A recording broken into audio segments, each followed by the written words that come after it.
एक क्लास 9, विषय हिंदी, मुख्य पाठ पुस्तक क्षितिज में एक कुत्ता और एक मैना का सारांश समझा रहे थे। तो एक कुत्ता और एक मैना हरजाजी प्रसाद द्विवेदी जी का निबंध है।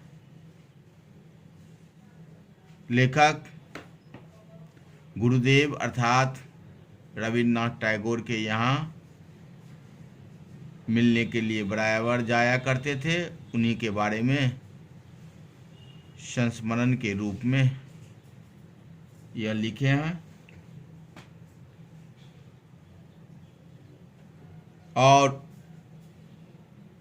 इससे पहले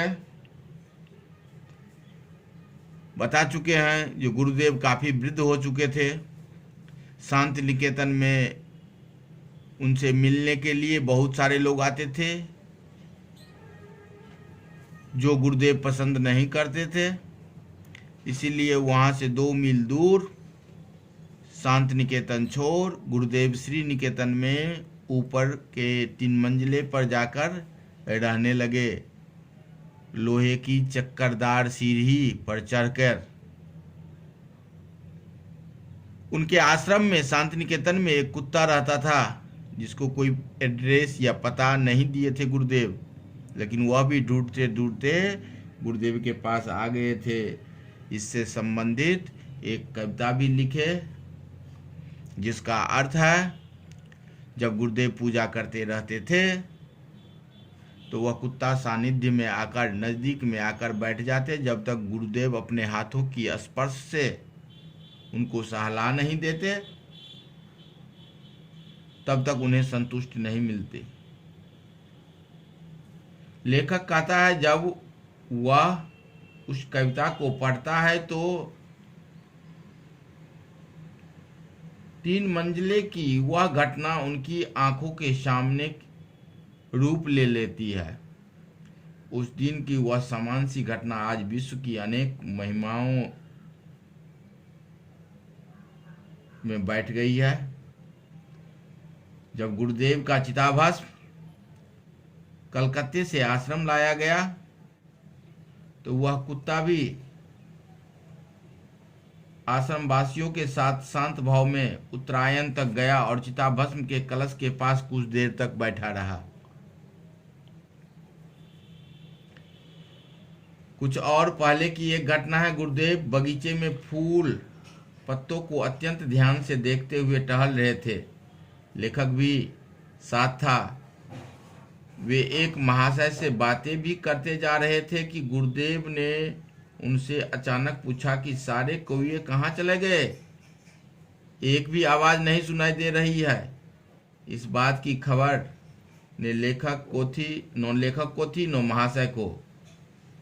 लेखक उनको सर्वव्यापी पक्षी, उनको मतलब कौवा को सर्वव्यापी पक्षी समझता था। उस दिन ज्ञात हुआ कि ये पक्षी भी प्रवास को चले जाते हैं। उसके 1 सप्ताह बाद बहुत सारे कौवे दिखा दिए। दूसरी बार एक सुबह जब लेखक गुरुदेव के पास था, उस समय वहाँ एक लंगड़ी टांग वाली मैना फुदक रही थी। गुरुदेव ने लेखक को कहा, यह मैना यूथ भ्रष्ट है। यूथ भ्रष्ट मतलब अपने झुंड से निकाली गई है, जो यहीं आकर रोज फुदकती है। गुरुदेव को उसकी लंगड़ाहट में एक करुण भाव दिखाई देता है।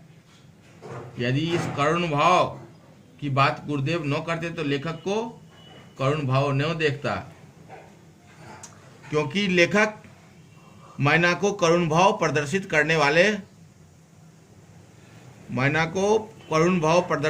वाली पक्षी नहीं समझते थे। गुरुदेव के कहने पर ही उन्हें यह समझ आया, मैना इस तरह कभी करुण हो सकती है। लेखक ने सोचा भी न था। गुरुदेव की बात पर लेखक ने ध्यान दिया तो उसके मुख पर करुण भाव था। शायद वह विधुर मैना था जो स्वयंवर सभा में युद्ध में परास्त हो गया था। विधवा मैना थी जो पति को खोकर एकांत विहार कर रही थी। इसकी ऐसी करुण दशा को लक्ष्य कर गुरुदेव ने बाद में एक कविता भी लिखी।